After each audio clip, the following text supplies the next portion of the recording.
I'm just looking at this, and we see like maybe a rivalry developing, because KTM came, off-road manufacturer, and then they said, we're going onto the street, we're going for BMW, we want to be the biggest in Europe. Yeah. And now it's almost like BMW sat back and said, if you do that, we can do the opposite. It's almost like they're saying, all right, now we're going into your territory again. And you, of course, with lots of development experience on the Husabergs and on the KTMs, must be really invaluable for BMW in this development project. The rivalry is not playing that much, I think, because there's not just KTM there, you know, there's all the Japanese as well, and some of the more Europeans, so it's much more like, you know, it's like say the mentality, or they want to change their image a bit, because BMW is a little bit known, at least the motorcycles, not the cars, but at least the motorcycles is known as a brand that is like for 40 to 70-year-old people, and they want to actually create a little bit of younger image.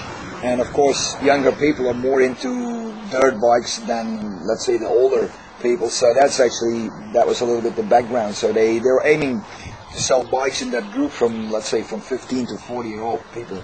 So that was mainly the aim, and not, I think, much more that than just, of course they're gonna probably take a part of the market share from that belongs to the Japanese and all the other companies at the moment, but that was not, that's not the reason to go into it. Let us bring the youngest guy into the conversation. Lars is 13, 14. He's from Holland. And you only started motocross a few years ago, and it started very much like Joel, so in a very interesting way. How did you get into motocross?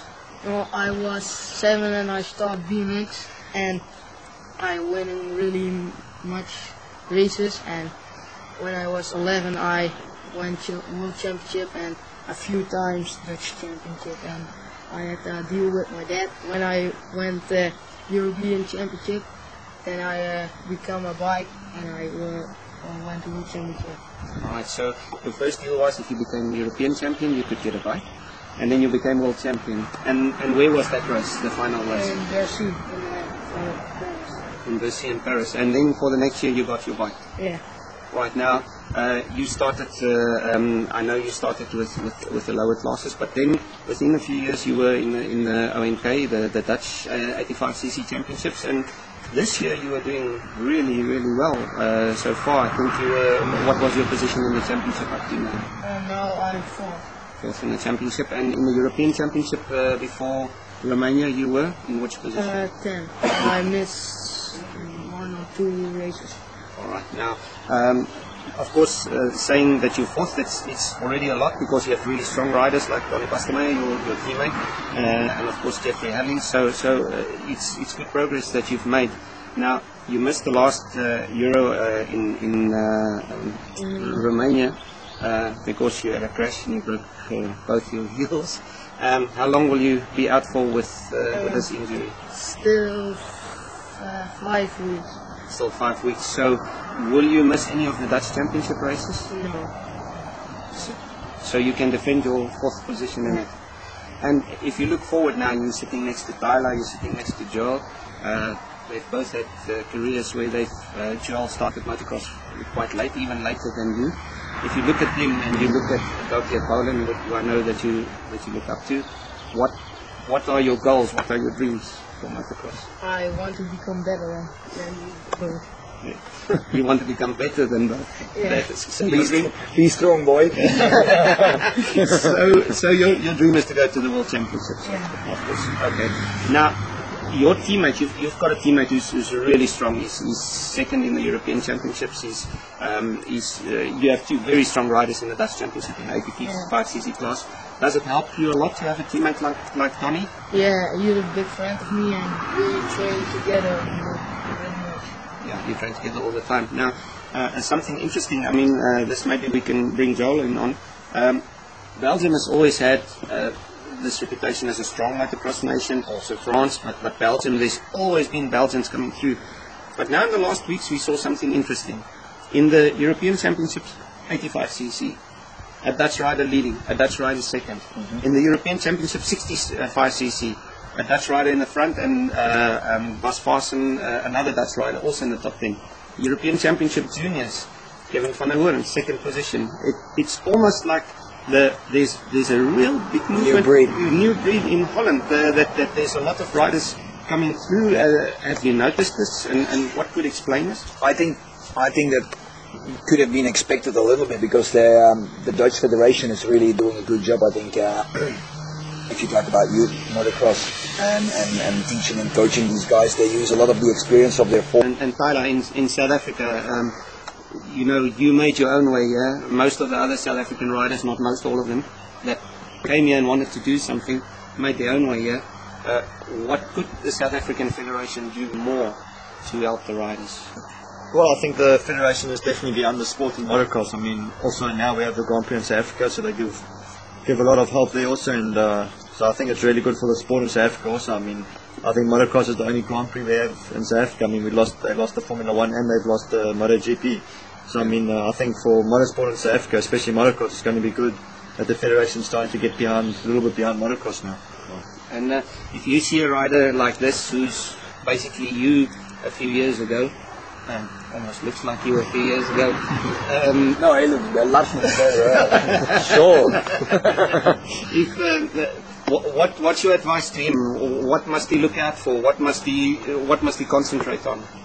Well, I think the main thing is just to concentrate on yourself. Is just do a lot of hard work. I mean, when I first started training with Yves de Molenmeester in Belgium, Joel was his main guy, and I just saw the way Joel was working. I mean, he used to be a machine, and I can see why him and Stefan have won so many world titles. I mean, the hard work that they put in on the bike and also off the bike that's really important. So it's definitely, I think, a lot of hard work is going to get you far. Yeah. All right. Now, Tyla mentioned you and Stefan, and I remember when we met you, you came to South Africa for our team launch. You met young Tyla, a very young Tyla there. You were just recovering from your hip injury, and so. And then the year thereafter, 2001, it was a ding-dong battle between you and Stefan. It was really, and there a lot of dynamic could have changed because you was on a certain number of titles and Stefan, and going the one way or the other would make a two difference. He would have one more and you would have one less, or the other way around. And then in Italy, I think Castiglione del Lago, you had the problem. How the bike stopped there. How did that race progress? And how did that change the dynamics of that year? Yeah, I was having just a few little problems with the bike that year, and I was winning the two first GPs. That was also the first year that we had a single motor format, and so yeah, you had to pay a lot. Let's say for if you would make a mistake or if you would have a mechanical problem, we knew that. And I was winning the first two GPs of the year, and so leading the championship going into Deutschenthal GP. And the last round on Saturday, qualifying practice, it started raining and a little bit muddy, and suddenly my throttle got stuck. And I can tell you, on a big 570, that bike's fast when the throttle gets stuck in third gear. So I had to just leave the boat and jump off, but I hurt my back and shoulder quite bad.